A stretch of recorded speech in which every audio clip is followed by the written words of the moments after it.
Bonjour à tous et bienvenue dans cette édition de 15 heures où nous vous apporterons les informations essentielles qui marquent l'actualité du jour.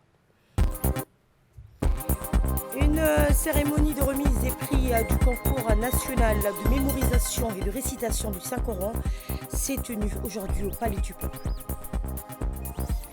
Et nous ferons également le point sur ce sommet tripartite Égypte, Chypre, Grèce, discussion diplomatique sur la situation à Gaza et en Syrie, un aperçu des enjeux et des perspectives de paix. Le Palais du Peuple a accueilli hier une cérémonie pour honorer les lauréats de la 26e édition du concours national de mémorisation, de récitation du Saint-Coran. L'événement s'est déroulé dans une ambiance empreinte de foi et d'excellence, sous le patronage du ministre des Affaires musulmanes et des biens Warf, Mohamed Hassan Baleh, en présence des ministres de l'Intérieur et du Budget, ainsi que de nombreux prédicateurs et hauts responsables du ministère. Des dizaines de candidats, hommes et femmes, y ont rivalisé pour les premières places de cette compétition coranique, ont également participé à cette cérémonie. Les invités ont suivi une présentation audiovisuelle mettant en lumière les efforts du ministère des Affaires musulmanes et des Warf pour promouvoir le livre saint, notamment à travers l'organisation du concours coranique et l'enseignement du Coran aux enfants via Internet, grâce au studio de l'Institut Al-Wasatiyah et de la culture de la paix. Le Cheikh Anwar Ali membre du jury, a prononcé un discours bref, saluant les performances remarquables des candidats répartis en 3 catégories: mémorisation complète du Saint-Coran, mémorisation de 20 parties et mémorisation de 10 parties.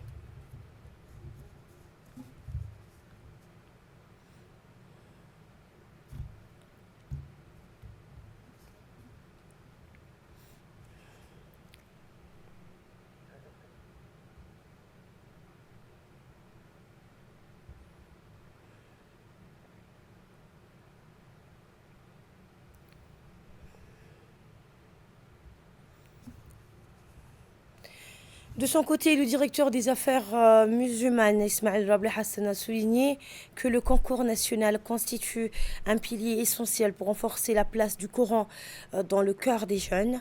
Il a également mis en avant le rôle de cette compétition dans la promotion des valeurs religieuses authentiques et le renforcement des liens spirituels au sein de la communauté. Il a exprimé sa gratitude envers le ministre des Affaires islamiques et des Warf pour son engagement constant en faveur du succès de ce concours et la réalisation de ses nobles objectifs. Lors de son discours, le ministre des Affaires musulmanes et des biens Warf, Mohamed Hassan Baleh, a souligné l'importance d'inculquer le Saint-Coran dans les âmes des enfants et des jeunes. Il a affirmé que le studio d'enseignement du Coran pour les enfants et les jeunes, situé à l'Institut Al-Wasatiyah et de la culture de la paix, représente une initiative pionnière du ministère offrant de nouvelles perspectives pour l'enseignement du Coran en ligne.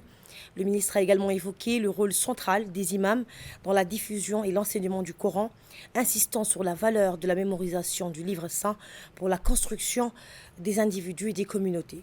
En conclusion, le ministre des Affaires musulmanes et des biens Warf a adressé un message de reconnaissance aux jeunes mémorisateurs, les incitant à adhérer à l'islam modéré, fondé sur la justice et la tolérance, afin qu'ils deviennent des modèles inspirants pour leur nation et leur société. Et la cérémonie s'est achevée donc par la remise des prix aux lauréats de cette 26e édition. Cet événement annuel d'envergure nationale permet aux mémorisateurs de démontrer leur talent et de se qualifier pour le grand concours régional, le prix du chef de l'État, organisé chaque ramadan par le ministère. Ainsi, une nouvelle page de l'histoire du concours national de mémorisation du Saint-Coran s'est tournée, perpétuant une tradition annuelle de compétition loyale, de célébration de l'excellence et de valorisation du livre saint.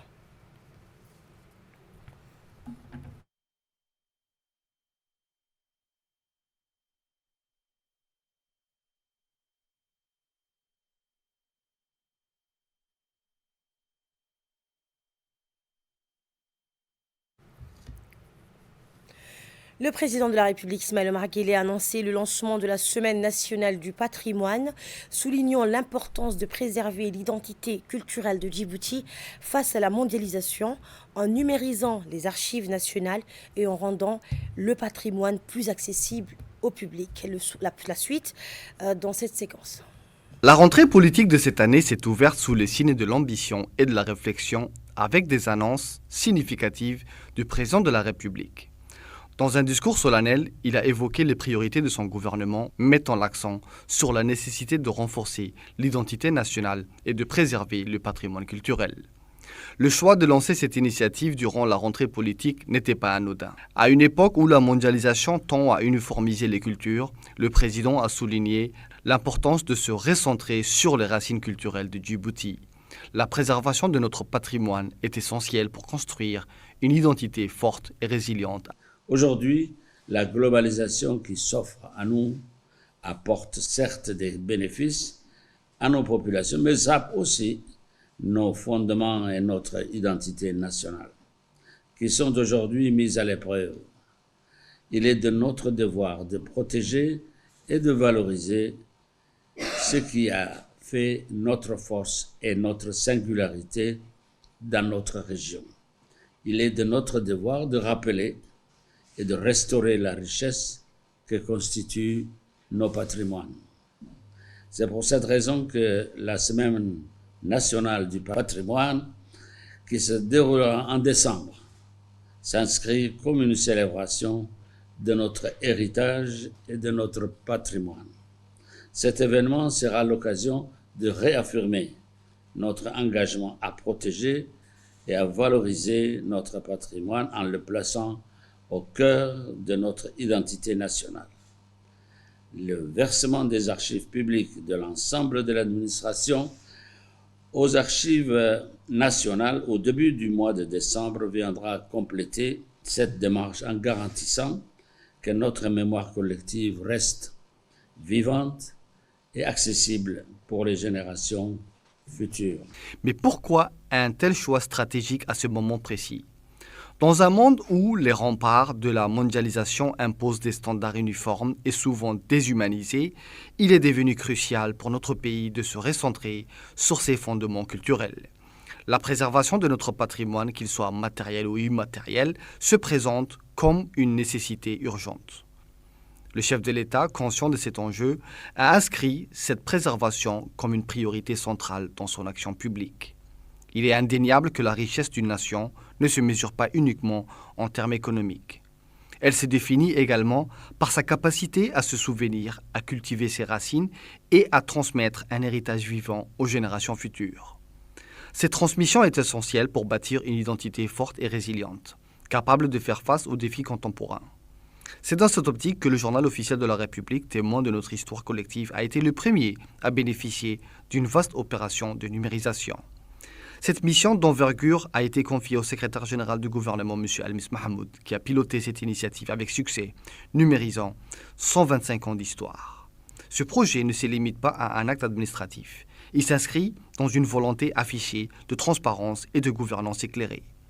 La numérisation des archives représente une richesse historique inestimable, retraçant les moments clés de notre parcours national. Décisions politiques, négociations diplomatiques et encore réflexion sur l'avenir du pays. Aujourd'hui, en ouvrant ces archives au public, le gouvernement choisit la voie d'une gouvernance participative, permettant à chaque citoyen de mieux comprendre le fonctionnement de nos institutions, mais aussi de s'approprier son patrimoine historique. Cette démarche favorise une conscience citoyenne renforcée, où chacun peut devenir acteur de son histoire. Les nouvelles technologies, porteuses de cette transformation, visent à rendre ces trésors accessibles à tous. À travers des plateformes numériques, ces documents deviennent non seulement des témoins du passé, mais aussi des passerelles entre le présent et le passé. Cette accessibilité favorise une culture de la mémoire dynamique et partagée, où les citoyens peuvent se réapproprier leur histoire et en faire un levier pour l'avenir. Ainsi, la République de Djibouti entend renforcer son identité tout en se préparant aux défis de demain. En plaçant le patrimoine au cœur de son action, le pays ne fait pas seulement un clin d'œil à son histoire, mais choisit de l'intégrer pleinement dans son projet de société. De ce fait, cette vision d'un avenir éclairé, ancré dans un riche héritage culturel, est non seulement une promesse, mais également un appel à l'engagement collectif pour la préservation et la valorisation de notre patrimoine commun. Ali Sabié se prépare à accueillir un événement exceptionnel, le lancement de la Semaine nationale de la solidarité. La ville d'Ali Sabié et plus précisément son chef-lieu à Sedjouk se prépare à vivre un événement d'envergure. Le ministère des Affaires sociales et des solidarités, sous la conduite de la ministre Ouloufa Ismaël Abdou, met les bouchées doubles pour que ce moment soit une réussite. Cette année, la région a été choisie pour inaugurer la Semaine nationale de la solidarité sous le thème Solidarité et développement social, socle de notre cohésion nationale. Quant aux autorités de la région, le préfet de la région, le président du conseil régional ainsi que les parlementaires et le ministère des Affaires sociales et des solidarités, ils peaufinent les derniers détails en matière de mobilisation, d'accueil, de communication pour garantir une organisation sans faille. Ce lancement marquera un tournant symbolique avec une rencontre samedi prochain entre le président de la République, Ismaël Omar Guelleh, et les populations des régions de l'intérieur, représentées par les chefs coutumiers. Cet échange promet d'être riche en émotions et en symbolisme dans le cadre d'une initiative visant à renforcer les liens entre les différentes communautés du pays. À partir de vendredi, Sedjouk deviendra le centre névralgique de plusieurs événements sociaux, transformant la ville en un lieu d'échange, de rencontres et de fraternité. Des inaugurations, des poses de première pierre et des discussions ouvertes seront au programme, mettant en lumière les actions concrètes de solidarité qui se déploient à travers le pays. L'édition 2025 de la SNS s'annonce particulièrement riche grâce à la participation active du chef de l'État et une mobilisation exceptionnelle des communautés. Les Sedjouk, conscients de l'importance de cet événement pour leur région, sont déjà mobilisés à tous les niveaux, prêts à accueillir les invités et à faire de cet événement un véritable succès. Ainsi, cette Semaine nationale de la solidarité ne sera pas seulement une vitrine des efforts collectifs, mais aussi un moment fort de la cohésion sociale, de la cohésion nationale, renforcée par la participation active des citoyens et des autorités locales. La Cour des comptes de Djibouti a organisé aujourd'hui une cérémonie, une audience solennelle pour la prestation de serment de 3 nouveaux magistrats. La cérémonie s'est tenue dans les locaux de la Cour, situés sur le boulevard de la République. Les magistrats nommés sont Madame Zamzam Mohamed Ali, Madame Soumeya Abdi Absiye et Madame Nawal Ismaël Abdou. Cette audience a réuni l'ensemble des magistrats de la Cour des comptes ainsi que les proches et amis des nouveaux promus.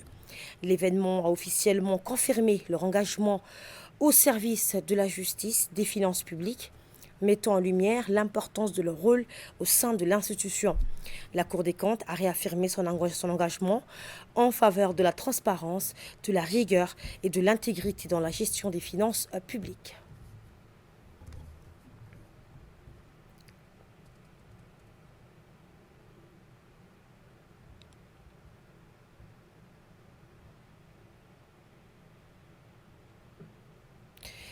Dans son discours, la procureure générale auprès de la Cour des comptes, Madiba Ismaël Aouled, a insisté sur le caractère exigeant de la fonction de magistrat qui requiert une probité, une indépendance et une loyauté exemplaires. Jugerai et apprécierai l'usage fait de biens et deniers publics. Cet exercice et les décisions qui en découleront, mesdames les magistrates, vont impacter l'honneur, les biens et même la vie des justiciables. C'est pour vous souligner les caractères sensibles du métier de magistrat, qui certes est noble, mais également exigeant. De ces faits, et au regard des responsabilités citées, je vous exhorte, mesdames les magistrates, à inscrire votre action dans des principes immuables d'intégrité, de probité, d'indépendance et de loyauté vis-à-vis des lois et normes régissant les activités de la Cour de compte. Enfin, nous requérons qu'il plaise à la Cour d'accepter les serments de ces nouvelles magistrates et leur souhaitons à toutes une bonne intégration. Et de son côté, la présidente de la Cour des comptes, Ismaël Mahmoud Ibrahim, a souligné l'importance, la responsabilité et le prestige attachés au statut de magistrat. À l'écoute. Mesdames, les nouvelles magistrates, vous venez d'accomplir une formalité essentielle du processus de nomination du magistrat, la prestation de serment. Cette formalité que tout magistrat doit accomplir dès sa nomination et avant d'entrer en fonction résulte de l'application de l'article 5 de la loi organique numéro 9 que je viens de citer, portant statut de la magistrature. La prestation de serment est donc une formalité légale qui s'impose à tout magistrat. En effet, il s'agit d'un acte d'engagement solennel, public et personnel. En prêtant serment devant ses pairs et publiquement, le magistrat s'engage à accomplir sa mission avec indépendance, responsabilité, professionnalisme, intégrité, impartialité, objectivité et compétence. Ces valeurs professionnelles qui gouvernent la mission du magistrat sont le socle de la déontologie du magistrat inspirée par la loi numéro 9, mais également par les normes et les standards de la profession d'auditeur du secteur public que vous venez de rejoindre. Elles sont vos alliés tout au long de votre carrière et vie professionnelle. À ce titre, je dirais que la Cour dispose d'un code de déontologie qui pourrait vous aider à vous familiariser davantage avec ces valeurs fondamentales. Ces valeurs individuelles se recoupent également avec les valeurs professionnelles de l'ISC, de l'Institution supérieure de contrôle des finances publiques, qu'est la Cour des comptes. En effet, la Cour entend, à travers sa vision, d'être une institution forte, crédible, performante, capable d'accomplir sa mission avec responsabilité et professionnalisme. Également dans l'actualité, la brigade mobile du LANA, après une mission de contrôle à Tadjoura, s'est rendue à Obok pour évaluer la conformité des denrées alimentaires et saluer l'expertise locale dans ce domaine crucial. Dans le cadre de sa mission de travail dans les localités rurales après son passage à Aleli Dada, le préfet de la région d'Obok, Moussé Adel Migene, s'est rendu à mardi dans la localité de Andoli, située à 120 km du chef-lieu d'Obok. Accompagné du vice-président du conseil régional, Ahmed Ali Mohamed, le lieutenant-colonel Ilyas Youssef Omar, le chef de corps de la RIAO, donc du responsable adjoint du service régional de l'éducation, ainsi que de ses principaux collaborateurs. Le préfet a été chaleureusement accueilli sur place. À son arrivée, il a été reçu par le jeune sous-préfet de Aleli Dada, Mohamed Ali Omar, chez le chef du village et la communauté de Andoli. Objectif, rapprocher l'administration préfectorale des administrés et de constater sur place les besoins prioritaires des communautés rurales. Depuis son arrivée à Obok, le préfet a d'ailleurs parcouru presque toutes les localités de la région afin de rester à l'écoute de la population rurale, conformément à sa mission. La rencontre a eu lieu sous l'arbre à palabres du village, où une séance a débuté par un discours de bienvenue prononcé par le représentant du chef du village, le sous-préfet Mohamed Ali Omar et le vice-président du conseil régional ont également pris la parole pour exprimer leur gratitude envers la population et pour annoncer l'ordre du jour de la visite. Ensuite, d'autres chefs coutumiers ainsi que des représentants des jeunes et des femmes ont exposé leurs préoccupations et besoins auprès du préfet. Après cette réunion, le préfet a visité les infrastructures publiques existantes, en particulier l'école, pour témoigner de son engagement auprès de la population. Et la journée s'est clôturée par une distribution de biens essentiels, comprenant des bidons d'eau, des semences agricoles, des vêtements neufs pour enfants, ainsi que des kits pour bébés, incluant des biberons, des vêtements et des pommades de soins. Dans l'actualité également, dans le cadre de la campagne de distribution des moustiquaires imprégnés d'insecticides à longue durée d'action, le ministère de la Santé a récemment déployé un important lot de ces moustiquaires dans la région de Dikil. À cette occasion, le préfet de la région, Hassan Abdi, le vice-président du conseil régional, Hamada Goura Abdallah, et le médecin-chef ont réceptionné ce lot crucial en présence des autorités locales. Eh bien, il est important de souligner que la distribution des moustiquaires imprégnés d'insecticides représente une mesure préventive efficace contre le paludisme. En facilitant l'accès à ces moustiquaires, en particulier dans les régions à risque comme Dikil, cette initiative vise à réduire considérablement l'incidence de cette maladie.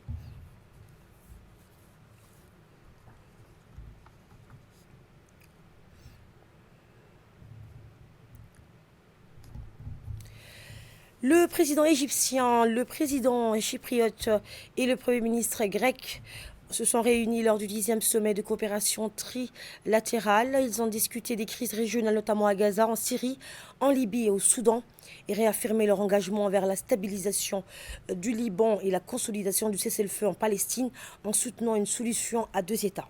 Le sommet a également mis l'accent sur le renforcement des liens économiques avec des projets tels que l'interconnexion électrique entre l'Égypte et la Grèce et la collaboration dans le cadre du Forum du gaz de la Méditerranée orientale.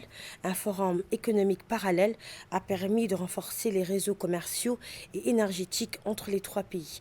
Depuis 2014, ces rencontres régulières témoignent de leur engagement commun à relever les défis régionaux et à renforcer leur coopération.